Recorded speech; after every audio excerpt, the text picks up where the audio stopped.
Jal Jeevan mission 2.0 ಕುರಿತಂತೆ ಮುಖ್ಯಮಂತ್ರಿ ಸಿದ್ದರಾಮಯ್ಯ ಅವರು ಕೇಂದ್ರ ಜಲಶಕ್ತಿ ಸಚಿವ ಸಿಆರ್ ಪಾಟೀಲ್ ಅವರೊಂದಿಗೆ ವಿಡಿಯೋ ಸಂವಾದದಲ್ಲಿ ಪಾಲ್ಗೊಂಡರು.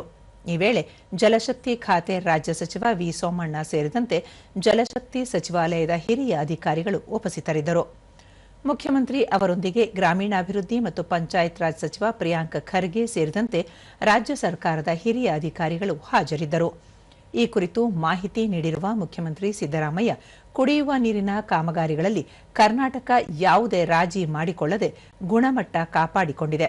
ಜಲಜೀವನ್ ಮಿಷನ್ ಯೋಜನೆಯಡಿ ಪ್ರತಿಯೊಂದು ಕಾಮಗಾರಿಗಳನ್ನು 3ನೇ ಏಜೆನ್ಸಿ ಮೂಲಕ ಪರಿಶೀಲನೆ ನಡೆಸಿದ್ದು ಪಾರದರ್ಶಕತೆಗೆ ಒತ್ತು ನೀಡಲಾಗಿದೆ ಎಂದು ಹೇಳಿದರು. ರಾಜ್ಯದಲ್ಲಿ ಈವರೆಗೆ 1 ಕೋಟಿಗೂ ಅಧಿಕ ಗ್ರಾಮೀಣ ಕುಟುಂಬಗಳ ಪೈಕಿ 88.6% ಮನೆಗಳಿಗೆ ನಲ್ಲಿ ಸಂಪರ್ಕ ಕಲ್ಪಿಸಿದ್ದು 86.93% ಪ್ರಗತಿ ಸಾಧಿಸಿದ್ದೇವೆ.